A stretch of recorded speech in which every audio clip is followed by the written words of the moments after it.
Guys నేను ఈ మధ్య రియలైజ్ అవుతున్నది ఏంటంటే మనం నేర్చుకున్నది వేరే వాళ్ళకి ఎక్స్ప్లెయిన్ చేస్తున్నప్పుడు మనకు ఆ విషయాలు ఇంకొద్ది క్లియర్గా అర్థమవుతున్నాయి. నాకు ఈ పాయింట్ వర్కౌట్ అయిందంటే మీకు కూడా వర్కౌట్ అవుతుంది. కాబట్టి ఈసారి నుంచి మనం ఓ పని చేద్దాం. నేను పెట్టిన వీడియో మీరు చూడండి, ఎక్కడి వరకు చూస్తే అక్కడ వరకు చూసి ఏం అర్థమైందో కింద కామెంట్లో పెట్టండి. నేను పెట్టను ఎందుకు బ్రో, నీకేమన్నా నువ్వు ఏదైనా చెప్తావు. ఒకవేళ నాకు అర్థమే కాకపోతే నేను పెట్టిన కామెంట్ తప్పు అయితే, లేదా మా ఫ్రెండ్స్ వాళ్ళు నన్ను చూసి వేసుకుంటే అప్పుడు ఇటు పరిస్థితి. ఓ చిల్, ఇక్కడ అందరం నేర్చుకుంటున్న వాళ్ళమే, అయినా ఒకరికొకరు హెల్ప్ చేసుకోవడం తప్పులేదు. ఆయన స్టార్టింగ్లో నేర్చుకుంటున్నప్పుడు తప్పులు కాకపోతే ఇంకేం వస్తాయి మీరు చెప్పండి. అంతే అంటావా? అంతే. సరే నువ్వు వీడియో స్టార్ట్ చేసి చెప్తా. సరే పద రండి మీరు కూడా. ఈ వీడియోలో రెడెక్స్ కోసం చెప్పాడంట, చూసి ఏం అర్థమైందో కామెంట్ పెడదాం. ఛానల్కి సబ్స్క్రైబ్ చేయండి.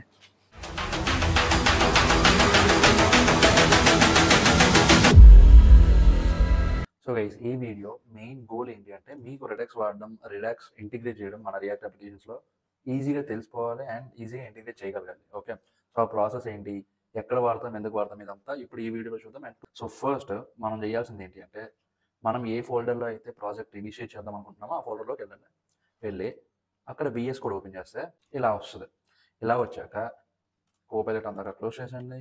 ఇప్పుడు మనం ఇక్కడ ఏం చేస్తామంటే npm create wheat @latest okay, space ఇచ్చి డాట్ కొట్టండి. డాట్ కొట్టినప్పుడు ఏమవుతుంది, ఇప్పుడు ఆల్రెడీ మనం డెమో ఫోల్డర్లో కదా ఉన్నాం. సో అప్పుడు ప్రాజెక్ట్ డైరెక్ట్గా డెమో ఫోల్డర్లోనే ఇనిషియేట్ అయిపోతుంది.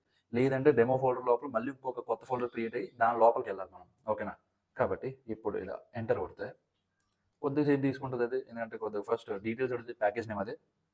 ఇక్కడ డెమో అని ఆల్రెడీ ఇస్తుంది కదా, ఇప్పుడు మీరు ఎంటర్ కొట్టేస్తే ఇన్వాలిడ్ ప్యాకేజ్ డాట్ చేసాను అని వస్తుంది. ఎందుకంటే ఈ డెమో అనేది జస్ట్ ఒక ప్లేస్ హోల్డర్ టెక్స్ట్, దాన్ని మనం టైప్ చేయాలి మళ్ళీ. సో ఇప్పుడు టైప్ చేశాక ఎంటర్ కొడితే నెక్స్ట్ ఫ్రేమ్వర్క్ సెలెక్ట్ చేసుకోమంటుంది. ఓకే, రియాక్ట్ సెలెక్ట్ చేసుకోండి, వేరియంట్ జావాస్క్రిప్ట్. ఓకే, ఇదంతా ఇప్పుడు మనం చేసేదే. ఇప్పుడు ఆడొక 2 కమాండ్స్ ఇచ్చాడు, ఆ 2 కమాండ్స్ని ఎగ్జిక్యూట్ చేయండి. ఫస్ట్ ఏంటి, npm ఇన్స్టాల్. సో ఈ కమాండ్ ద్వారా ఏమవుతుంది అంటే రియాక్ట్ అప్లికేషన్ వీటితో మనం బిల్డ్ చేసాం కదా, సో ఆ రియాక్ట్ అప్లికేషన్ స్టార్ట్ అవడానికి కొన్ని ప్యాకేజెస్ కావాలి. ఆ ప్యాకేజెస్ అన్నీ ఇన్స్టాల్ అయిపోతాయి. ఓకే, సో కొద్దిగా సేపు పడుతుంది, but that's fine. So npm install అన్నాక మొత్తం అన్ని ప్యాకేజ్ ఇన్స్టాల్ అయిపోయి ఇక్కడ చూసారా, యాడెడ్ 151 ప్యాకేజ్ అని చెప్పి. సో దానికి కావాల్సిన ప్యాకేజ్ అన్నీ అది ఇన్స్టాల్ చేసుకుంటుంది, దాంతో మనకేం సంబంధం లేదు. ఇప్పుడు అవి ఇన్స్టాల్ అయిపోయాయి కాబట్టి నెక్స్ట్ కమాండ్ ఏం ఎగ్జిక్యూట్ చేయమంటున్నాడు, npm run dev. సో ఇది మన server. Okay, front end application server. ఇది ఇలా కాపీ చేసుకోండి, కంట్రోల్ C కొడితే సర్వర్ అయిపోద్ది. కాబట్టి Ctrl+Shift+C అది కొడితే మనకు కాపీ అవుతుంది. ఏదో ఒక బ్రౌజర్ ఓపెన్ చేయండి, మీకు ఏ బ్రౌజర్ కావాలంటే ఆ బ్రౌజరు, లేదు అంటే మామూలు డిఫాల్ట్ బ్రౌజర్ మీరు ఆ లింక్ మీద కొట్టగానే ఓపెన్ అయిపోతుంది. ఓకే, అక్కడ చూసారా ఫాలో లింక్ అని చెప్పి బ్రాకెట్లో Ctrl+క్లిక్ అనేస్తున్నాడు. సో కంట్రోల్ కొట్టి క్లిక్ కొడితే ఆటోమేటిక్గా మన సిస్టంలో డిఫాల్ట్ బ్రౌజర్ ఏదైతే ఉందో దానిలో ఓపెన్ అయిపోతుంది. బట్ నాకు క్రోమ్లో కావాలి కాబట్టి అక్కడ స్పెసిఫిక్గా కాపీ చేసుకుని ఇక్కడ పేస్ట్ చేసుకుంటున్నాను. ఓకే, సో ఇది వాడిచ్చిన బేస్ పేజ్.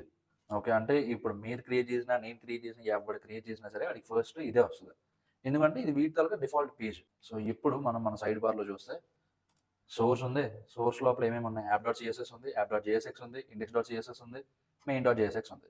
కాబట్టి ఇప్పుడు మనం ఏం చేస్తాము అంటే ప్రతి వీడియోలోనూ చేసేదే ఏంటి, ఇలా వెళ్ళి ఇది తీసేస్తాం, ఇది కూడా తీసేస్తాం. ఓకే, మొత్తం అనవసరమైన కోడ్ ఏదైతే ఉందో అంతా తీసేస్తాం. అబ్బాయి అదే మూమెంట్ సరిపోయింది. లోపల జస్ట్ ఒక ఫ్రాగ్మెంట్ రిటర్న్ చేయండి చాలు. ఓకే, ఇప్పుడు నెక్స్ట్ app.cssలోకి వెళ్ళండి, మొత్తం తీసేయండి. index.cssలోకి వెళ్ళండి, మొత్తం తీసేయండి. సరిపోయింది. ఇప్పుడు ఇక్కడ మనం ఏం చేస్తాము అంటే జస్ట్ ఒక h1 ఇవ్వండి, రెడక్స్ కౌంటర్ అప్లికేషన్ అని. సో ఇక్కడ చూసారా మనకు పేజ్లో రిఫ్లెక్ట్ అవుతుంది మనం చేసిన చేంజెస్ అన్నీ. సో దీనివల్ల మనకి ఏం అర్థం అవుతుంది, చేంజెస్ రిఫ్లెక్ట్ అవుతున్నాయి అని అర్థం అవుతుంది. ఓకే, కాబట్టి ఇక్కడికి వెళ్ళి ఫస్ట్ ఒక స్టోర్ క్రియేట్ చేద్దాం. Okay, so source folder select చేయండి, ఆ ఫోల్డర్ మీద రైట్ క్లిక్ చేస్తే ఇక్కడ చూడండి సెకండ్ ఆప్షన్ న్యూ ఫోల్డర్. ఆ న్యూ ఫోల్డర్ మీద క్లిక్ చేయండి. క్లిక్ చేస్తే ఫోల్డర్ పేరు ఏమి ఇస్తాము, స్టోర్ అని ఇస్తాం. సరిపోయింది. బట్ స్టోర్ క్రియేట్ చేయకుండా ముందు మనం కొన్ని ప్యాకేజ్ ఇన్స్టాల్ చేసుకోవాలి. ఆ ప్యాకేజ్ ఏంటో మనకి ఎలా తెలుస్తాయి, గూగుల్లోకి వెళ్ళండి, రెడక్స్ అని టైప్ చేయండి, వస్తుంది. ఇక్కడ ఫస్ట్ లింక్ ఉంది కదా, ఈ లింక్ నేను కింద డిస్క్రిప్షన్లో కూడా పెడతా, నో ప్రాబ్లం. సో ఇప్పుడు ఇక్కడ చూడండి గెట్ స్టార్టెడ్ ఉంది కదా, ఆ గెట్ స్టార్టెడ్ కొట్టండి. కొడితే ఫస్ట్ ఏమి ఇచ్చాడు command, npm install Redux tool kit. అది అలా కాపీ చేయండి, ఇది మన టెర్మినల్ ఉంది కదా, టెర్మినల్లో పేస్ట్ చేయండి. పేస్ట్ చేసి దీంతో పాటు ఇంకొక ప్యాకేజ్ కూడా ఇన్స్టాల్ చేశాను. ఇంకా అన్నీ ఒకేసారి అయిపోతుంది. ఇంకెందుకు రియాక్ట్ డాష్ ఇచ్చి Redux. Okay, so total 2 package. Gap separate చేసి ఇచ్చాం. కామా సెపరేట్ చేసి ఇవ్వకండి, అది అవసరం. గ్యాప్ సెపరేట్ చేసి ఇవ్వాలి. సో ఇప్పుడు మనం ఇక్కడ 2 ప్యాకేజ్ ఇన్స్టాల్ చేస్తాం. ఇక్కడ చూసారా మొత్తం ఇన్స్టాల్ అయిపోయింది. ఇక్కడ ఈ 2 మాడ్యూల్స్ ఏవైతే ఉన్నాయో ఆ 2 మాడ్యూల్స్ ఇన్స్టాల్ అయిపోయి. ఇప్పుడు మళ్ళీ మనం మన పాత టెర్మినల్కి వెళ్ళిపోదాం. చూడండి, ఇది కొత్తది, ఇది పాతది. ఈ టెర్మినల్లో మన యాప్ రన్ అవుతుంది, బట్ ఇదంతా మీరు పట్టించుకోవాల్సిన అవసరం లేదు. ఓకే, సో ఇప్పుడు స్టోర్ ఫోల్డర్ క్రియేట్ చేసాం కదా, దానిలోకి వెళ్ళి మళ్ళీ రైట్ క్లిక్ చేయండి. ఇక్కడ న్యూ ఫైల్ ఆప్షన్ వస్తుంది, న్యూ ఫైల్ కొట్టండి. న్యూ ఫైల్లో store.js ఫస్ట్ స్టోర్ క్రియేట్ చేద్దాం. ఓకే, స్టోర్ ఎలా క్రియేట్ చేస్తాము? స్టోర్ ఫైల్ క్రియేట్ చేసి ఇంపోర్ట్ కాన్ఫిగర్ స్టోర్. ఓకే, చూడండి ఈ కాన్ఫిగర్ స్టోర్ అన్నది మనం ఇంపోర్ట్ చేసుకోవాలి. ఇంపోర్ట్ చేసుకొని const store equal to configure store brackets ఇచ్చి లోపల మళ్ళీ డిక్షనరీ ఇచ్చాక స్టోర్ నేమ్ ఏంటి, స్టోర్ అని ఇద్దాం. ఓకే, ఎందుకంటే కౌంటర్ అవి మనం స్లైసెస్ అవి క్రియేట్ చేస్తాము. సో స్టోర్ అని ఇద్దాం. నెక్స్ట్ రెడ్యూసర్, ఇది ఒక ఎంటీ డిక్షనరీ ఇద్దాం. ప్రస్తుతానికి అదంతా ఖాళీ ఉంచండి, నేను చెప్తా ఒకటి చేద్దాం. ఓకే, ఏం కంగారు లేదు. మీకు ఈ వీడియో అయిపోయి రెడక్స్ ఎలా ఇంప్లిమెంట్ చేయాలి, ఎలా ఇంటిగ్రేట్ చేయాలంటే ఈజీగా వచ్చేస్తుంది. సో క్రియేట్ చేసాము, క్రియేట్ చేసింది ఎవడో కూడా వాడాలి కదా, కాబట్టి ఎక్స్పోర్ట్ చేస్తాం. బట్ ఈ స్టోర్ని మన అప్లికేషన్ అంతా వాడాలి అంటే దాన్ని ఎవడో ఒకటి ఇంపోర్ట్ చేసుకోవాలి. ఇంపోర్ట్ చేసుకొని అది మిగతా కాంపోనెంట్స్ అన్నిటికీ ప్రొవైడ్ చేయాలి. ఓకే, కాబట్టి ఆ ఇంపోర్ట్ చేసుకుంటున్నాడు ఎవడు? main.jsx అన్నాడు. ఆడు ఎలా ఇంపోర్ట్ చేసుకుంటాడు? Import store. ఓకే, మీకు ఇక్కడ సీన్ అర్థమైందా? స్టోర్ ఫైల్లో స్టోర్ క్రియేట్ చేసాం, ఆ స్టోర్ని ఎక్స్పోర్ట్ చేస్తున్నాం. ఈ main.jsx అన్నాడు. main.jsx ఎక్కడ ఉంది? సోర్స్ ఫోల్డర్ ఉంది కదా, ఎస్ఆర్సి. ఆ ఎస్ఆర్సి ఫోల్డర్లో ఉన్న main.jsx ఇంపోర్ట్ చేసుకుంటుంది. ఇక్కడే ఎందుకన్నా యాప్లో కూడా చేసుకోవచ్చు కదా అంటే చేసుకోవచ్చు, బట్ మీకు క్లియర్గా చెప్తా చూడండి, అసలు మనం మెయిన్లోనే ఎందుకు పెట్టుకుంటున్నామో యాప్లో ఎందుకు పెట్టుకోవట్లేదని. సో ఇప్పుడు మనకి ఒక సపోజ్ 3 కాంపోనెంట్స్ ఉన్నాయి. ఓకే, C1 C2 C3 ఈ 3 దేంట్లో ఉన్నాయి? యాప్ కాంపోనెంట్లు ఉన్నాయి.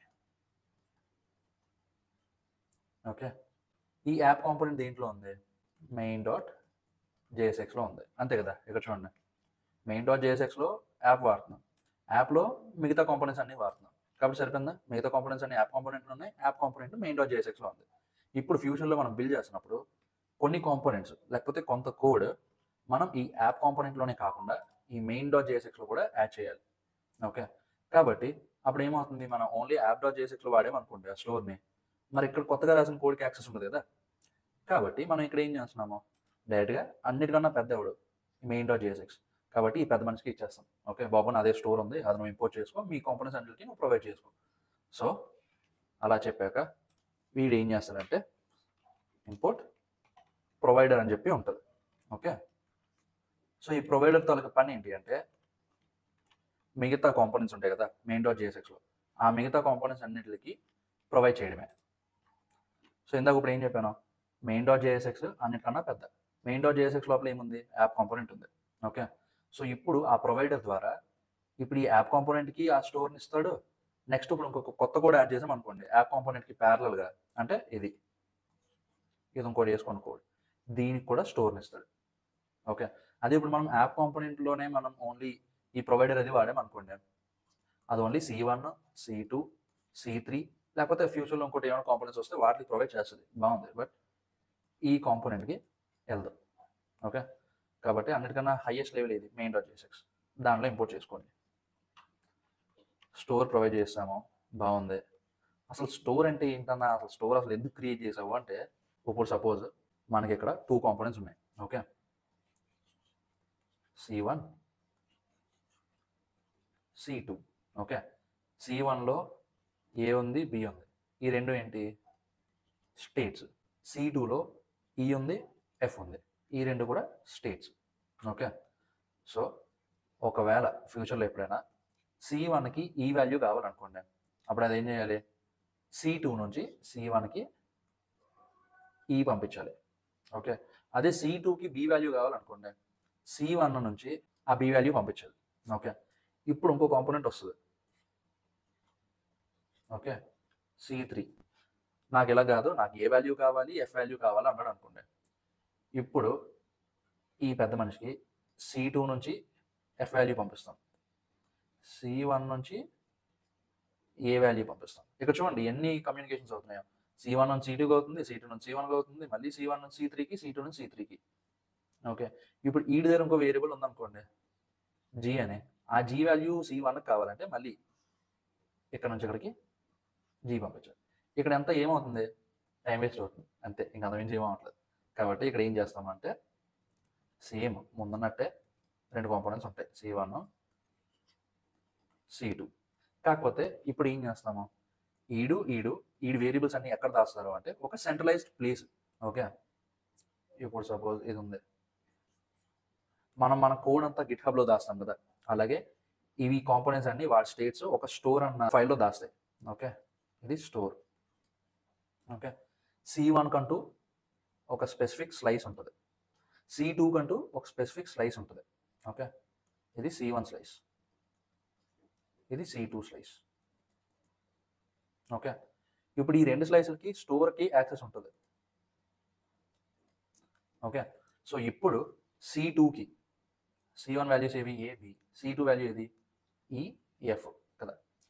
ఇప్పుడు సపోజ్ C1కి ఎఫ్ వాల్యూ కావాలనుకుంటే ఇది ఇప్పుడు మళ్ళీ C2 నుంచి C1 పంపించడం, లేకపోతే C1 నుంచి C2 కడగడం ఇవేం ఉండదు. స్టోర్కి వస్తుంది. స్టోర్కి వచ్చి అరే బాబు నా దగ్గర ఎఫ్ వాల్యూ కావాలి, సో ఆ ఎఫ్ వాల్యూ C2 స్లైస్లో ఉంది, అది నువ్వు మీ నీట్గా తీసుకొచ్చి నాకు ఇచ్చే అంటుంది. అప్పుడు ఈ స్టోర్ ఏం చేస్తుంది? సరే అయితే అలాగే చేద్దామని చెప్పి C2 నుంచి వేరియబుల్ ఇలా తీసుకొచ్చి C1కి ఇస్తారు. ఇప్పుడు అలానే C2కి ఏ వాల్యూ కావాలనుకోండి మళ్ళీ సేమ్ C2 C1 అడగదు, స్టోర్కి ఇలా వస్తుంది. వచ్చి C1 స్లైస్లో ఏ అన్న వాల్యూ ఉంటుంది, అది తీసుకొచ్చి నాకు ఇచ్చే అంటుంది. అప్పుడు మళ్ళీ ఏం చేస్తుంది స్టోర్? ఓకే అలాగే చేద్దాం అని చెప్పి ఏ వాల్యూ ఇచ్చేస్తుంది. ఇప్పుడు ఫ్యూచర్లో C3 వస్తాడు, మన వైల్డ్ కార్డ్ ఎంట్రీ. వీడికి ఏం కావాలి? ఏ వాల్యూ కావాలి, ఎఫ్ వాల్యూ కావాలి, రెండు కావాలి.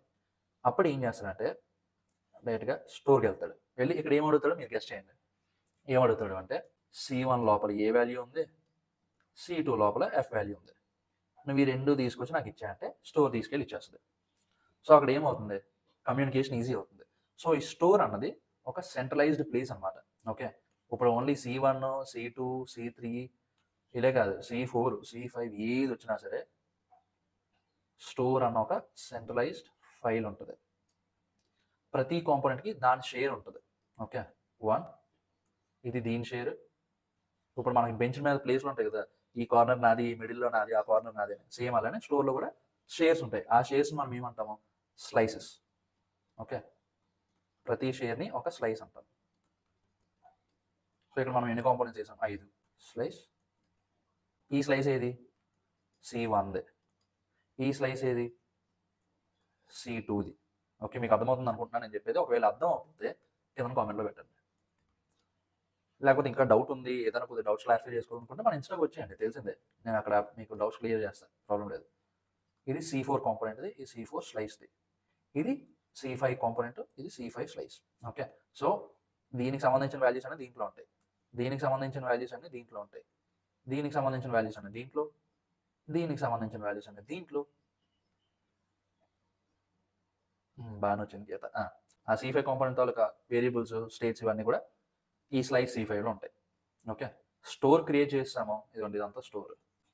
ఓకే. స్టోర్ క్రియేట్ చేసాము, బాగానే ఉంది. కానీ మనం ఇక్కడ ఒక కాంపోనెంట్ క్రియేట్ చేద్దాం. ఓకే. ఏం కాంపోనెంట్ క్రియేట్ చేద్దాము? New file, Redux counter.jsx. So ఇప్పుడు ఇక్కడ ఒక function Redux counter. Okay. Return ఇక్కడ ఒక h1 అయ్యింది అందాక, రెడక్స్ కౌంటర్ కాంపోనెంట్ అని. ఓకే. ఇప్పుడు ఈ రెడక్స్ కౌంటర్ని మనం ఎక్కడ ఇంపోర్ట్ చేసుకుంటాము? ఎప్పుడులానే app.jsxలో ఇంపోర్ట్ చేసుకుంటాం. Import Redux. ఎక్స్పోర్ట్ చేయాలి, అందుకే మనకు అక్కడ ఆప్షన్ రావట్లేదు. ఎక్స్పోర్ట్ డిఫాల్ట్ రెడక్స్ కౌంటర్ వచ్చింది. ఇప్పుడు ఆ రెడక్స్ కౌంటర్ని మనం ఇక్కడ డిస్ప్లే చేస్తున్నాం. సో ఇప్పుడు ఇక్కడ చూసారా, రెడక్స్ కౌంటర్ కాంపోనెంట్ వచ్చింది. అప్లికేషన్ అనేది మామూలుగా h1 అండి, app.jsxలో ఉంది. కావాలంటే కొంత దీని సైజ్ తగ్గించేద్దాం. ఓకే. సాటిస్ఫైడ్? మనకి ఇది ఒకటి పెద్ద కనిపిస్తుంది. ఫైన్. సో ఇప్పుడు నేను ఇందాక ఏం చెప్పా, ఒక్కొక్క కాంపోనెంట్కి ఒక్కొక్క షేర్ ఉంటుంది స్టోర్లో. ఆ షేర్ని మనం ఏమని పిలుస్తున్నాము, స్లైసెస్ అని పిలుస్తున్నాం కదా. కాబట్టి ఇక్కడ స్టోర్ లోపల ఇంకొక ఫోల్డర్ క్రియేట్ చేయండి. ఆ ఫోల్డర్ పేరు ఏంటి, స్లైసెస్. ఇప్పుడు మనకి ఉన్న ఒకే ఒక కాంపోనెంట్ ఏంటి, రెడక్స్ కౌంటర్ కదా. ఇప్పుడు ఆ రెడక్స్ కౌంటర్ గడికి ఒక షేర్ ఇద్దాం. షేర్ అంటే స్లైస్ క్రియేట్ చేద్దాం.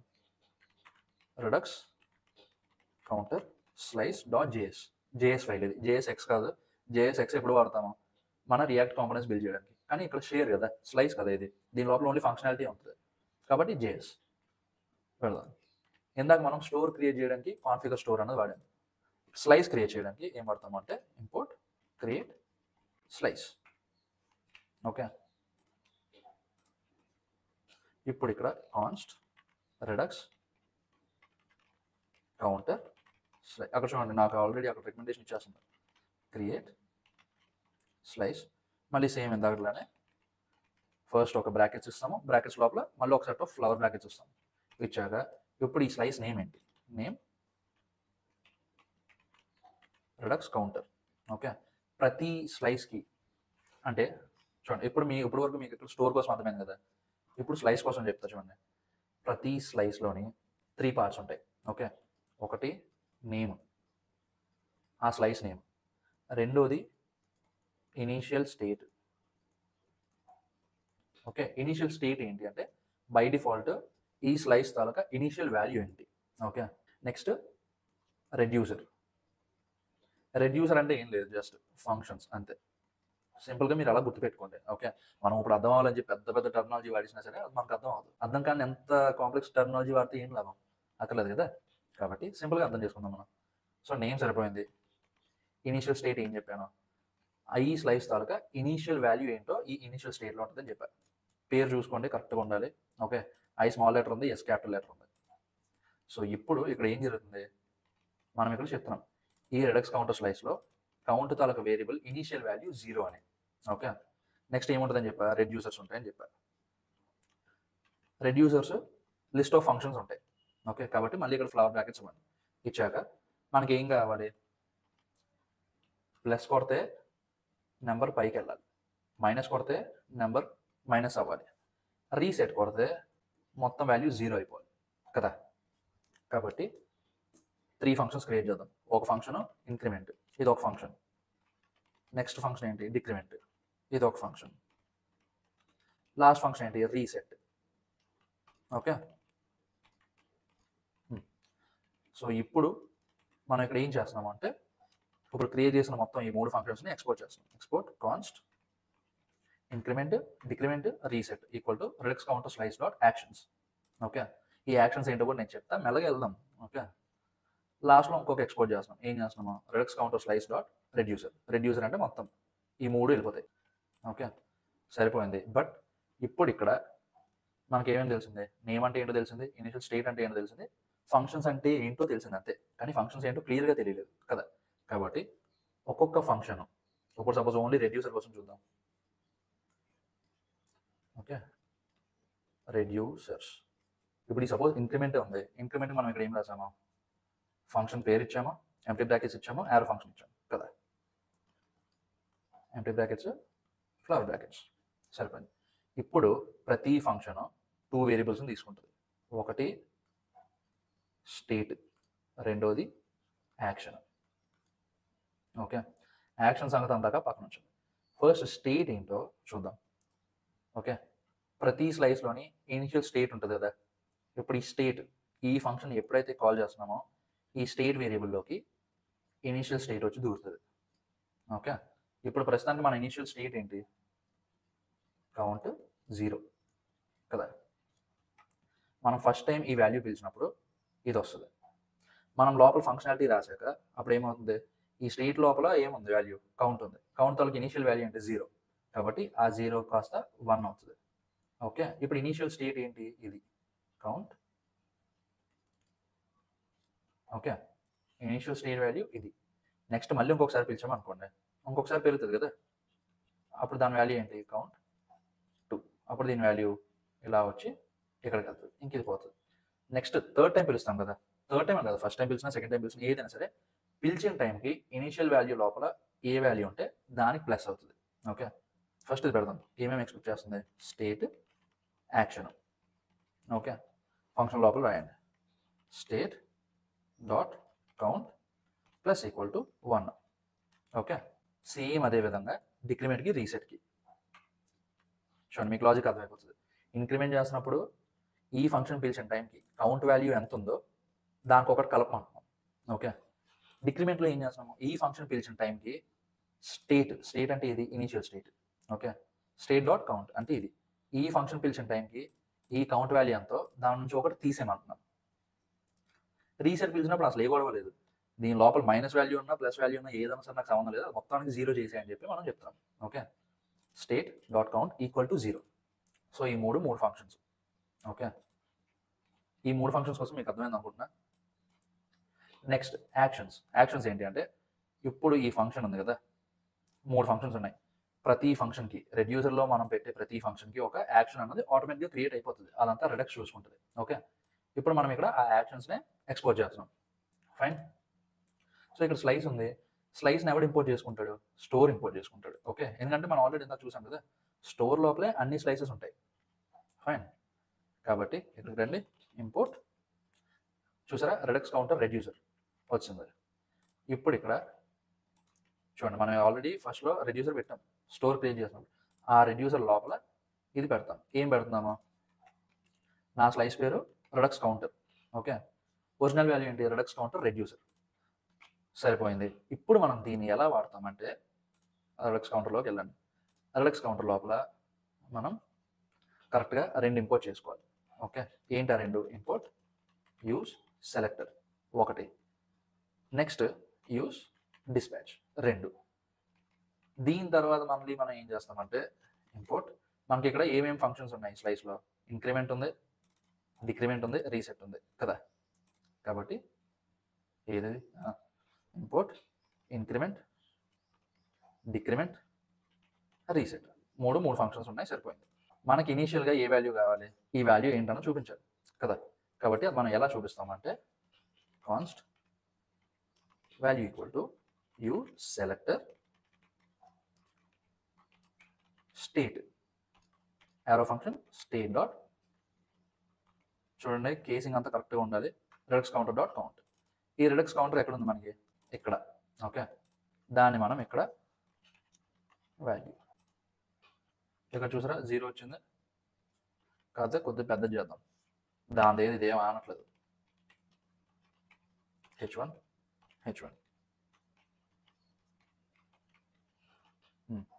ఓకే, ఇంకొద్ది పెంచుదాం అంటే పెంచుదాం, అది పెద్ద ప్రాబ్లం ఏం కాదు. స్టైల్ పెట్టండి, సైజ్ 100 పిక్సెల్, 100 పిక్సెల్ పెద్ద అయిపోద్ది, సర్లేండి పర్లేదు. Text align centre. ఫైన్, ఇది మన ఇనీషియల్ వాల్యూ.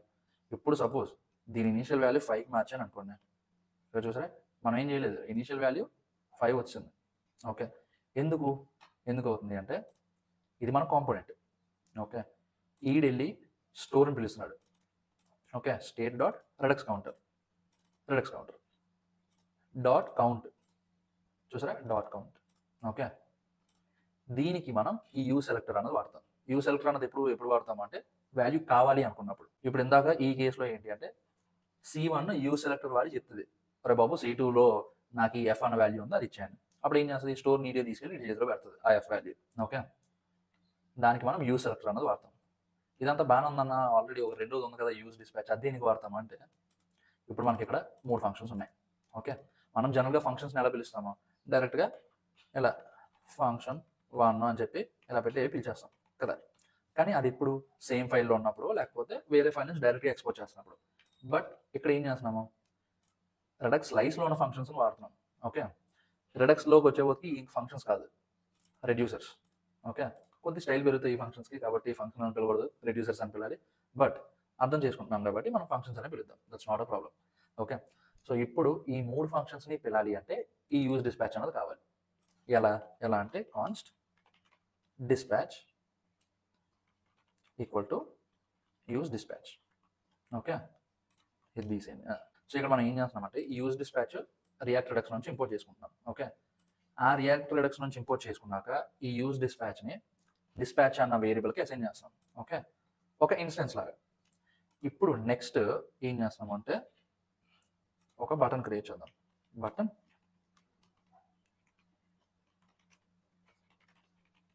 ఇంక్రిమెంట్.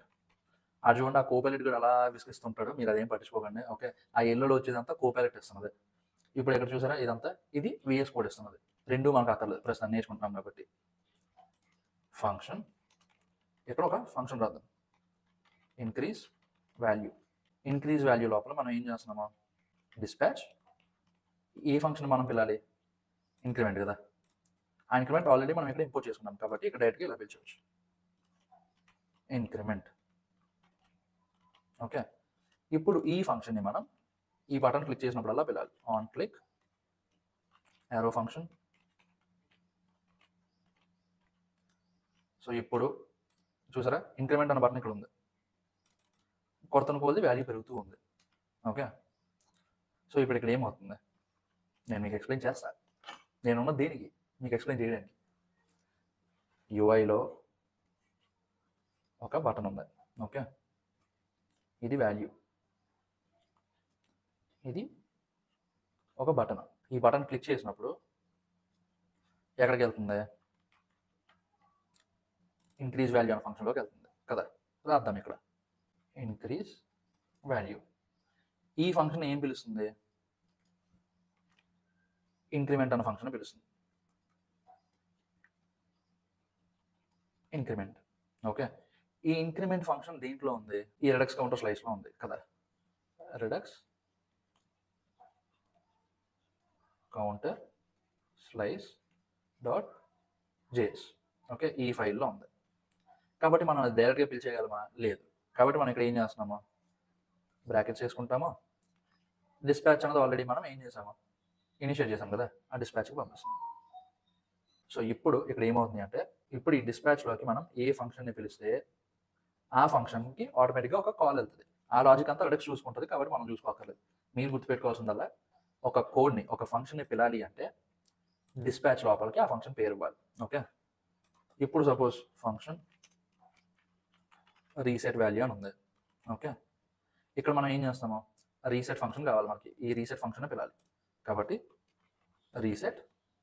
ఇది మనకి స్లైస్లో ఉంది కాబట్టి అటు ఇటు బ్రాకెట్స్ వేసుకొని డిస్పాచ్. ఓకే, సో దీన్నే మనం యాక్షన్ని డిస్పాచ్ చేయడం అంటాం. ఓకే, ఏం లేదు, ఆల్రెడీ మనం అక్కడ వాడుతున్న పదం చెప్తున్నాం, డిస్పాచ్ చేస్తున్నాం. Function decrease value. ఓకే, ఇప్పుడు డిస్పాచ్ డిక్రిమెంట్. సో ఇప్పుడు మనం ఇలా వేసుకొని ఇక్కడ చూసారా డిక్రిమెంట్ రీసెట్, కాబట్టి రీసెట్ మధ్యలో పెడదాము, కొద్దిగా బాగుంటుంది చూడడానికి కూడా. సరిపోయింది. ఇప్పుడు ఎండ్లకి కలిపి ఒక డివ్ వేసి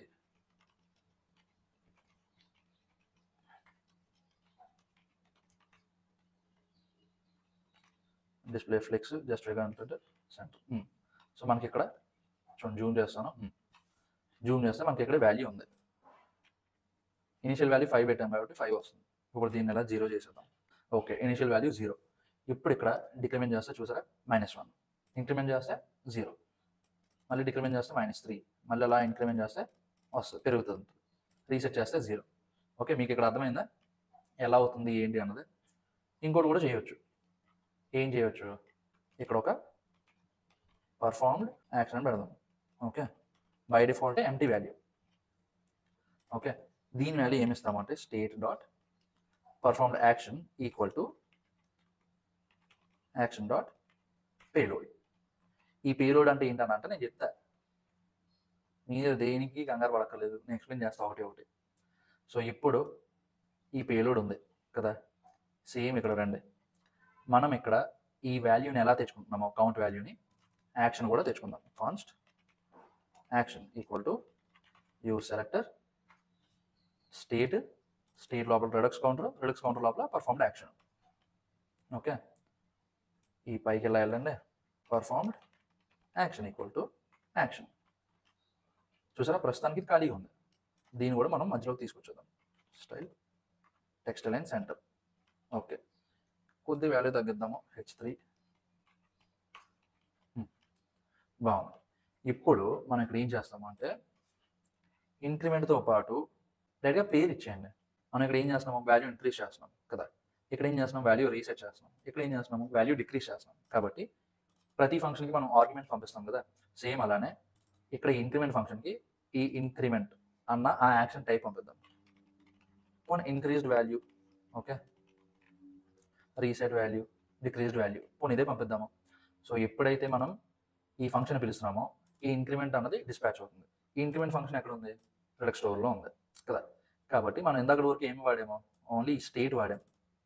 యాక్షన్ ఎప్పుడు వాడుతున్నాము అంటే మనం ఈ ఫంక్షన్ పిలిచినప్పుడు ఏ వాల్యూ అయితే పంపిస్తున్నామో అది ఇలా వచ్చి ఈ యాక్షన్ డాట్ పేలోడ్లో కూర్చుంటుంది.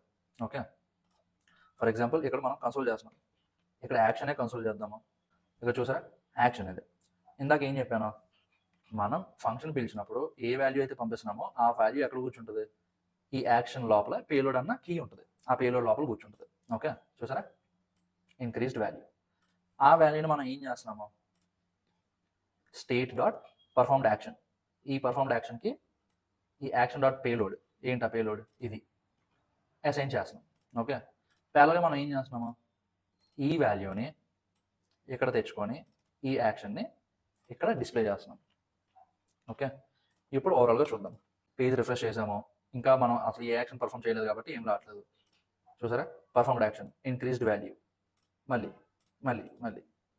ఇప్పుడు ఇది ఇలా చూడండి, డిక్రిమెంట్ మీద కొడితే చూసారా డిక్రీజ్డ్ వాల్యూ. లేకపోతే ఇప్పుడు రీసెట్ కొట్టామనుకోండి, రీసెట్ వాల్యూ. అదే కదా ఇప్పుడు మనం పర్ఫామ్ చేసాం. ఇది జస్ట్ ఒక బేసిక్ ఎగ్జాంపుల్ మాత్రమే. మీరు దీంతో కొన్ని వండర్స్ చేయొచ్చు. So that's all for this week guys. మీరు ఈ వీడియో చూసి నేర్చుకోండి, మీకు ఏమర్థమైందో కింద కామెంట్లో పెట్టండి.